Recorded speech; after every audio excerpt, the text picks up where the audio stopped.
Hello, and welcome to the FM Podcast. I'm Jen Fritz, and I run Fritz Media, a music publicity and digital marketing firm located in Vancouver, Canada. And this is episode number 15 of the podcast. So we all know that branding is something that is very important for musicians. It's one of those things that can feel like just one more thing to add to the list of all of the things that you have to do as a musician in 2021.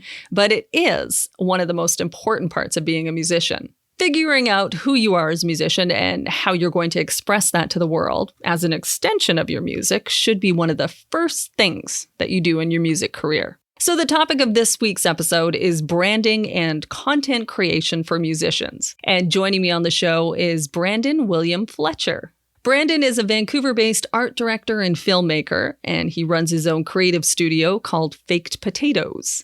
His images and work have been commissioned by a wide range of clients, including M83, Manila Grey, Scott Helman, Warner Music Group, Universal Music, and Blonde Diamond. He's also a board member at Music BC, and he recently made the long list for the 2021 Prism Prize for Best Music Video of the Year. Brandon and I had a great chat, and I hope you'll enjoy it. Here's my conversation with Brandon William Fletcher.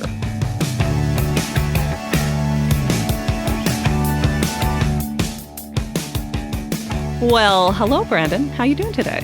I'm well, thanks. How are you? You know, I'm doing okay. Oh, that's always such a terrible question. It's honestly becoming annoying to even say it's an annoying question at this point. Well, nobody knows what to say, and so we're all kind of saying the same thing, which is basically, I guess I'm okay, or as well as I can be. All things considered. Yeah, like it's some version of that, and then you just like end up doing this stupid dance around, haha, this pandemic sucks, eh? So Well, if we're being genuine, I am. I'm feeling really good today. It's sunny-ish out, got some dopamine flowing through my body, like all the things I need right now. You know what? I am actually having that as well. I feel really good today. It's funny in this city when the sun comes out, how you're just like, oh my God, it's so amazing. Yeah. I can do anything now. My depression is cured. Yeah, totally. We're fine. We're fine. It's all good. Yeah. I don't know what it is. I think it's that and like, you know, amping up to summer. People are getting vaccinated. I don't know. Oh, absolutely. A combination of things. So we'll find silver linings and stuff. Stay gold. Thank you. Thank you, Brandon. Of course.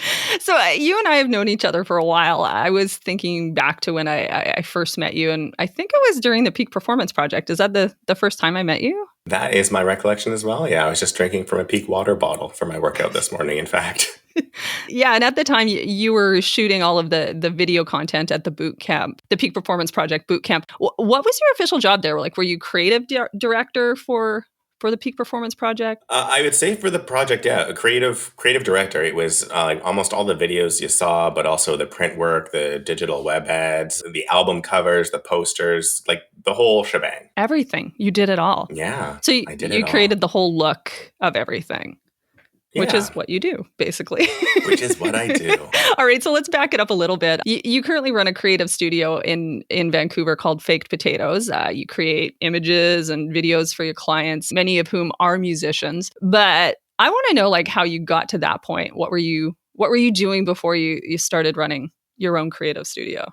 Honestly, I think most of it just sort of stemmed from frustration. I grew up in Vernon and then like a little bit outside of that, Lavington. So Coldstream, small town my whole life. And I just I was always frustrated and annoyed by this idea that just because people were in a small town, they didn't have to do good logo work or graphic work. Just driving by all these businesses with bland images and just growing up in the internet too, where you can sort of see what other countries and cities are doing. It seemed like a cop-out to me, and I didn't see why there's any reason that like world-class work couldn't be done in places. So mostly it just was OCD, hating logos at first. And I also love movies at the same time. So I probably shouldn't be admitting this because the FBI will be hot on my tail, but I used to duplicate VHSs back in the day. I know. But I collected these, like you'd buy packs of 100 VHS plastic tape, like outside pieces, and I would design the covers for them. So I'd find the information online and the images and create collages for the front if I couldn't find the original movie thing. And like I would design the whole VHS cover for all these movies. I had a collection of probably like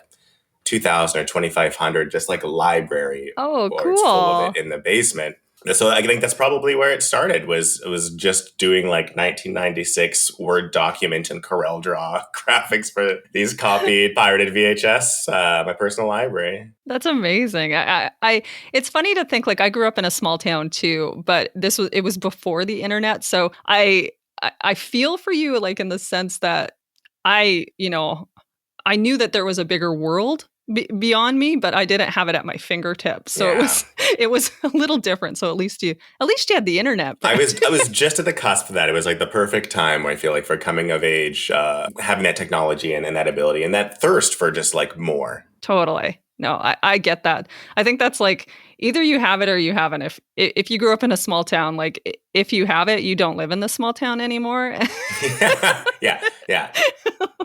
And nothing wrong if you want to. Like, we all have our own definitions of success. For some Oh, people, it's totally. the 2.5 kids and picket fence thing. Not for me. No, me neither. I got out as quick as I could. Yes, exactly. But still have a lot of great friends there, and I visit, and it's nice. So Yeah, it's all good. We all have our choices in life.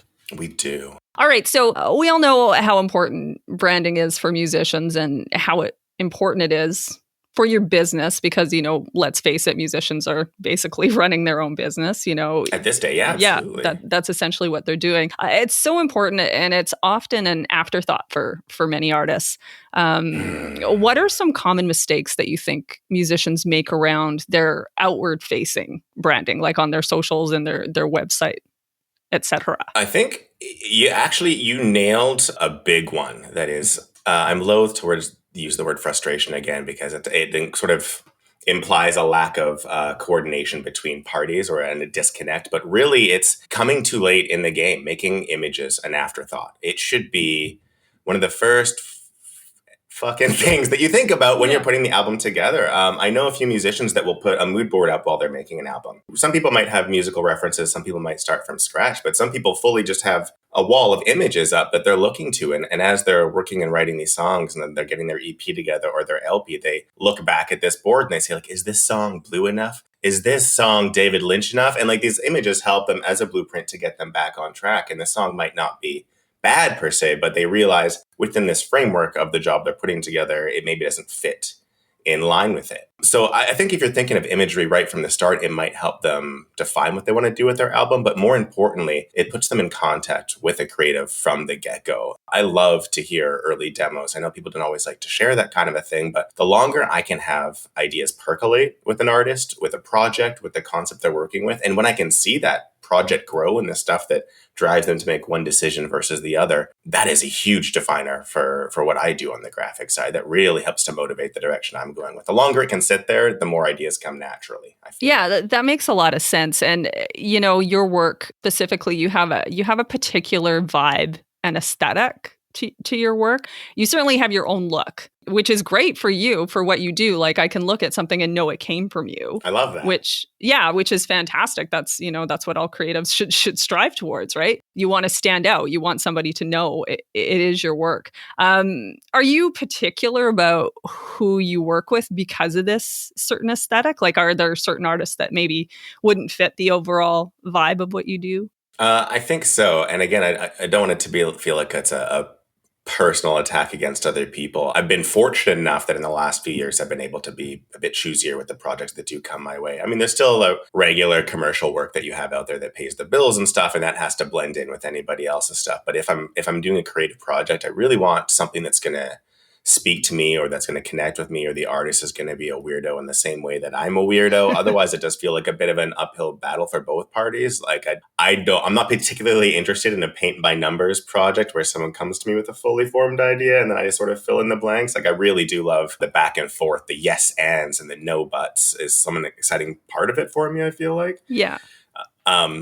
So like more of a collab you like doing. Yeah, absolutely. But that being said, it's also, I think, important to recognize those projects that are going to be a challenge, things that are outside of the wheelhouse that you're typically set up, that you can say, hey, this is different than what I've done, but still in that, whatever that vein is, that magic realism or the dark side of the woods that I'm always drawn to, perhaps. Yes, your stuff is so dark. It's dark, like I like in a good way. I love it just for that, like super dark, sexy aesthetic that you have. I think it's great. Atmosphere. Yeah, totally. It's such a vibe. It's so cool. Let's move on over to like content creation is something that's really important in the music industry, given the Instagram and TikTok world we live in. It's something that's so important for musicians, but it's also a lot.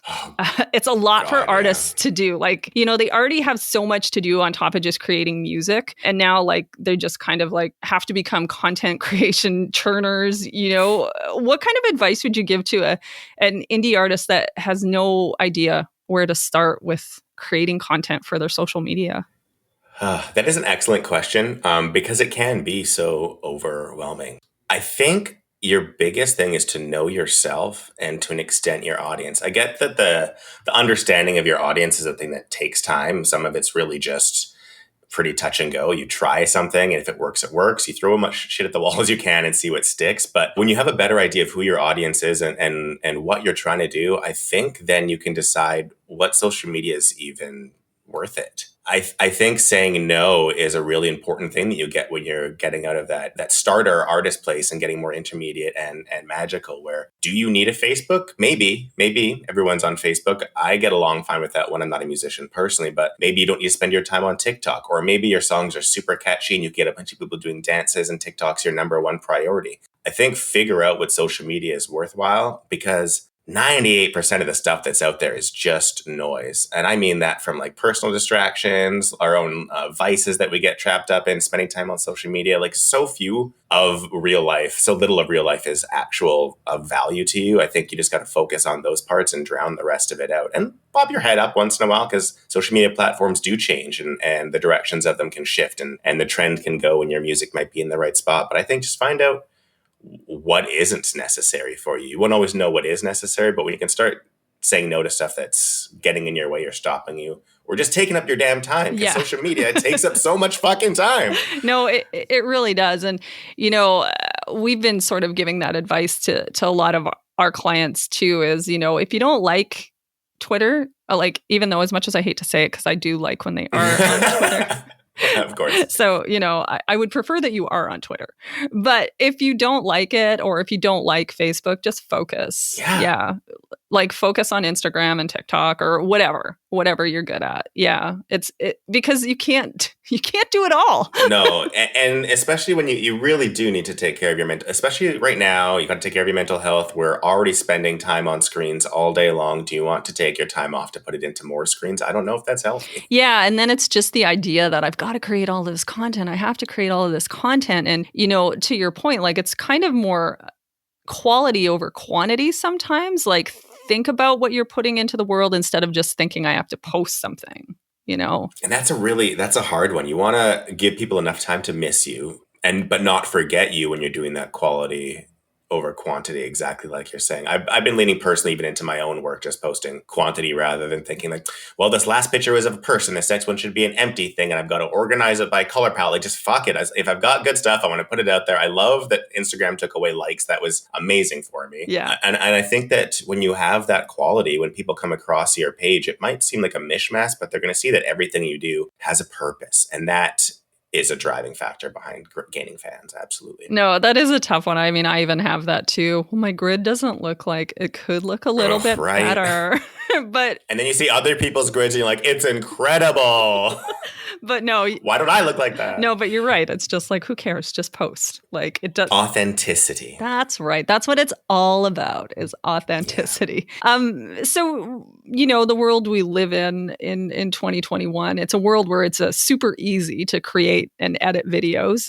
Everybody that has a phone that can do it, which, is crazy. Yes. But that doesn't mean that you're going to be amazing at it. Right? Like it doesn't mean just because you can do it that you'll be really good at it. I know like many higher level musicians have content creators on staff to do that for them. But since most musicians don't have that kind of cash, what can they do if they don't happen to be blessed with the gift of being a photographer or videographer? Like should they learn how to do that? Is that a skill that is valuable, or should they, find a friend that can do it well? Or what do you think? Well, I'm personally biased. I say learn how to do it because then you can control your image more than anybody else can. You might find your own limitations, but ideally you have some level of taste where you know a direction you kind of want to go and you can figure some stuff out. Obviously, if you've got a friend that is good at it, trick them into doing it. Find some great way to collaborate, find something that helps both of you gain exposure from it.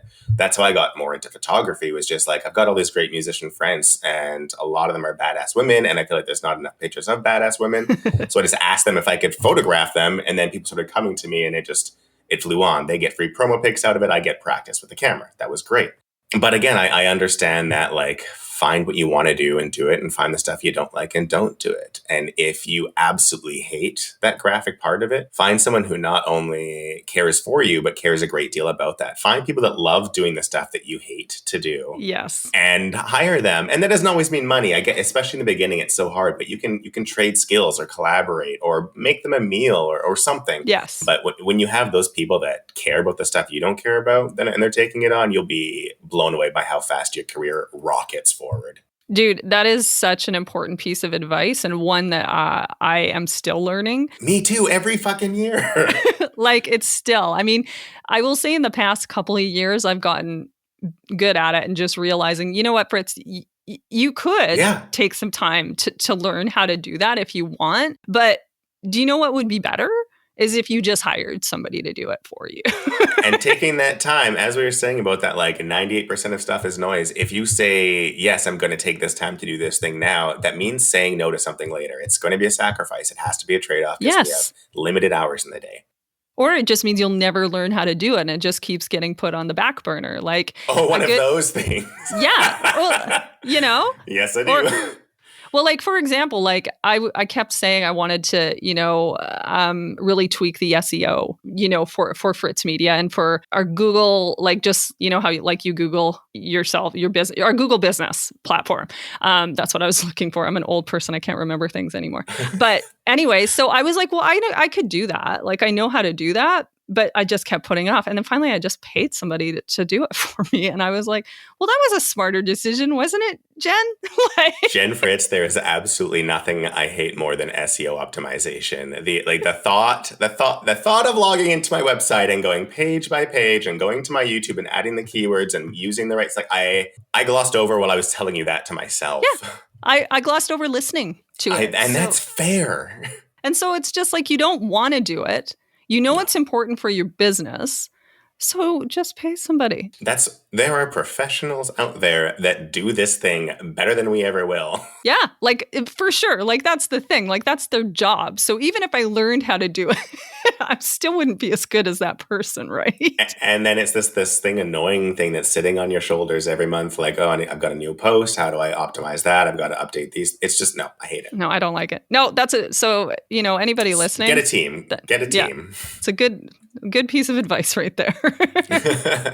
All right. So before we kind of wrap it up a little bit here, I wanted to ask you about, what you think about all of this constant content churning. Like, say, how if you're an influencer on TikTok, it's basically a job now. Yeah. Like, that can be your job. You can live in one of the hype houses or content houses and just create content with other creators all day. Yeah. Do you think that's a good thing, or what do you think? Ooh, well, I think content creator, supporter of the democratization of technology, Brandon thinks, you know what, the fact that more people have access to more is a good thing overall. I think that, like anything, it will go too far and we'll have a snapback. That's what humans do. We take something way too far and then we come back. Yeah. Personal Brandon thinks it's absolute horseshit and garbage that we're supporting people for doing like literally nothing except for distracting us from the niceties and disasters of the world. And yes, it's good to have a distraction once in a while, but people live their whole life in this sort of Brave New World Soma holiday place where they just aren't dealing with any kind of reality at all. And I feel like it's just,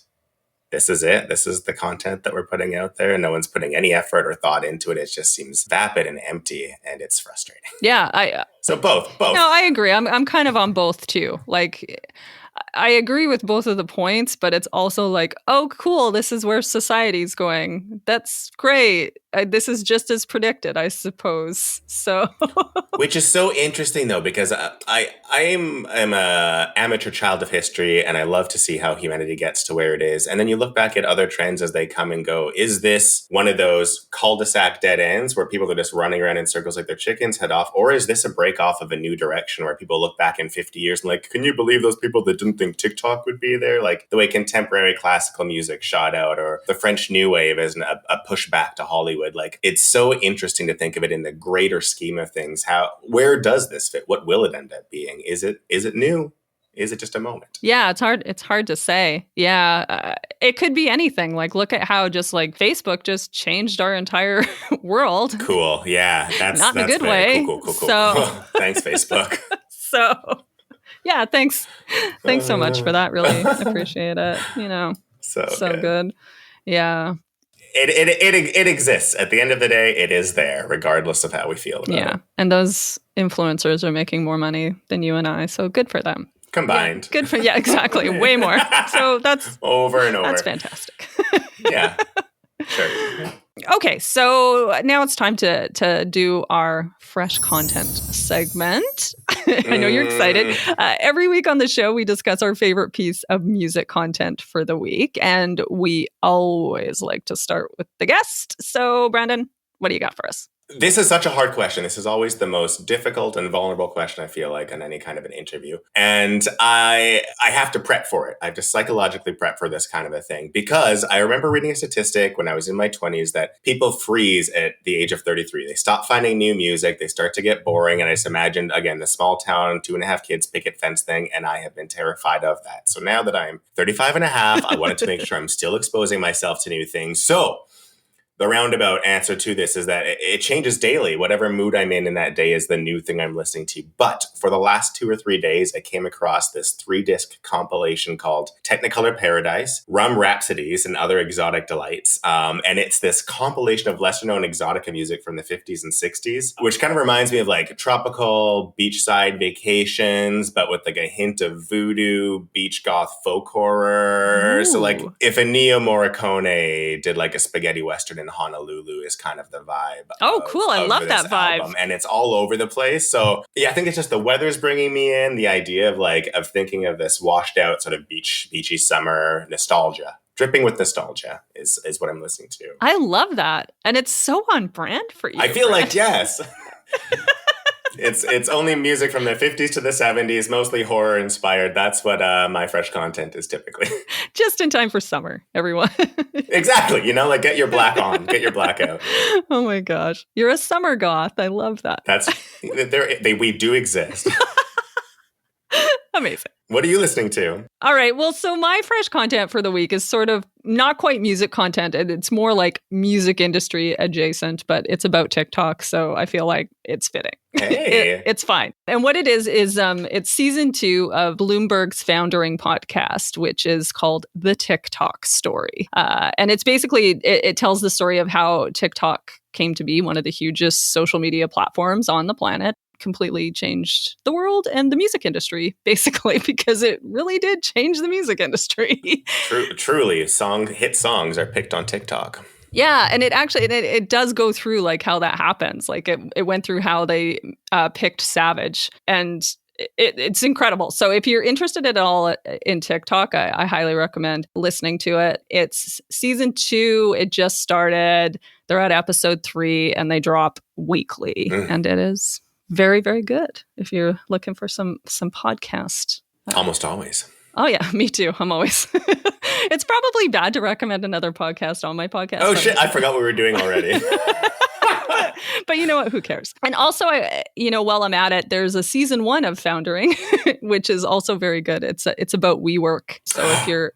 I am like obsessed with WeWork. Yeah, somebody actually, I realized why this podcast sounded familiar because somebody recommended this one specifically to me a week and a half ago. It's WeWork. So good. Like there's a number of WeWork podcasts, but this one, like, it's so good too. I will listen to, like, watch, read anything about WeWork because I am like obsessed with how the tech industry continually gets taken by charlatans. Like, I mean, probably fine. That's probably fine, right? That we have like no real point of reference for reality there. That's just going to keep blowing up.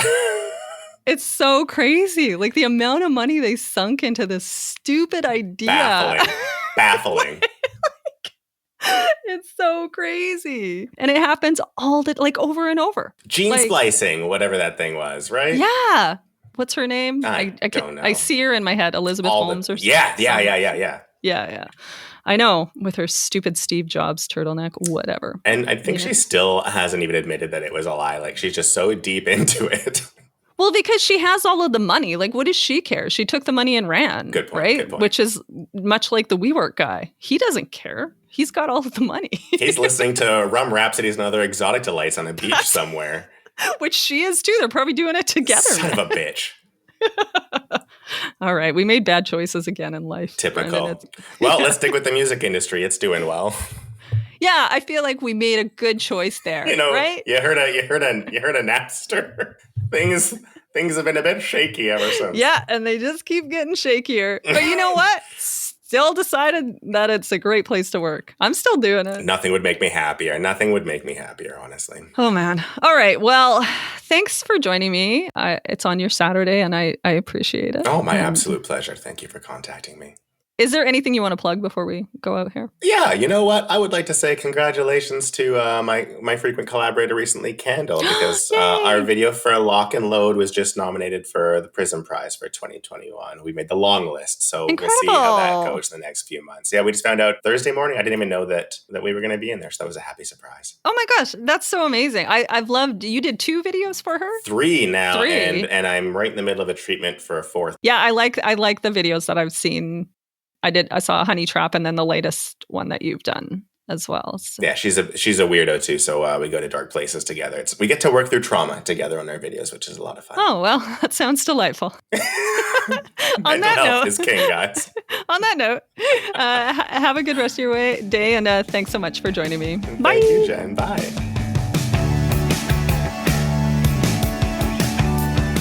Well, that was fun. I really hope you enjoyed my chat with Brandon. Thanks so much for listening to the FM podcast. If you like the show, please tell your friends and give us a rating and review in Apple Podcasts. We'd really appreciate it. The FM podcast is produced by Fritz Media. If you want to learn more about Fritz Media, check out our website at fritzmedia.ca. And you can follow us on Facebook. We're at Fritz Media. And on Instagram and Twitter at Fritz_media. And if you want to learn more about the podcast, go to the fmpodcast.com.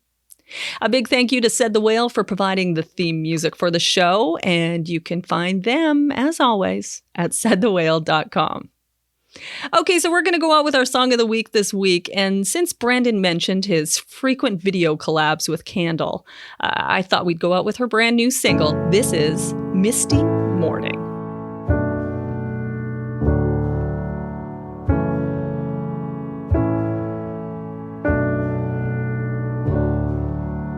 Misty morning, dark sky, running for the train. Take me back to your arms so I may sleep again.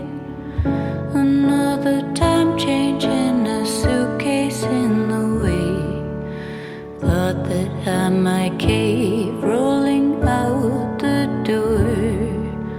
No one's ever wanted me to stay before.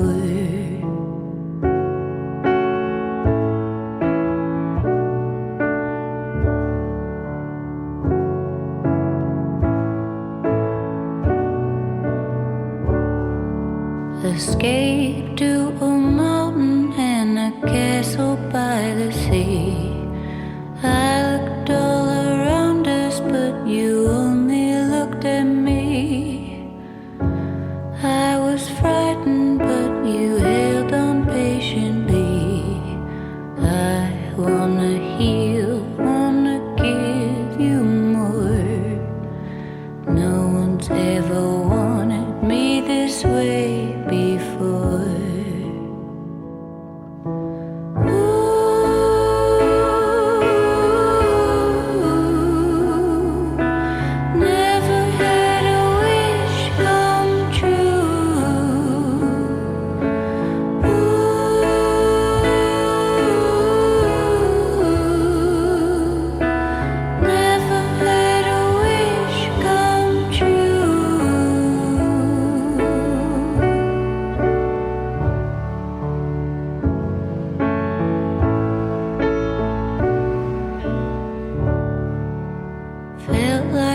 wished a body since the age of 17. Learned to keep my mouth shut, never saying what I mean.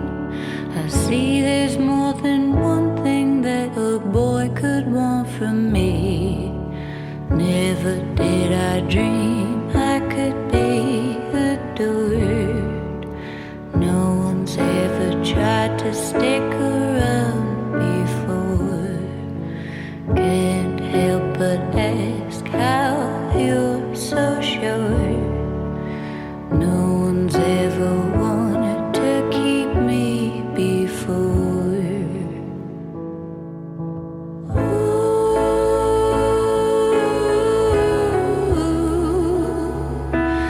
Never had a wish come true.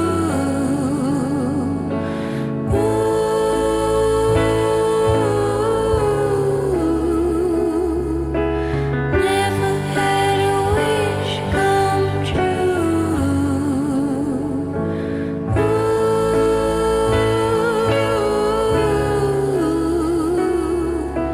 Never had a wish come true.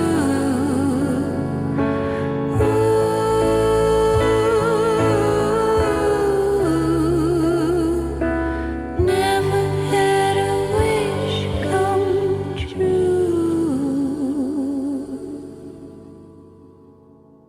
Bye. I'll see you next Tuesday.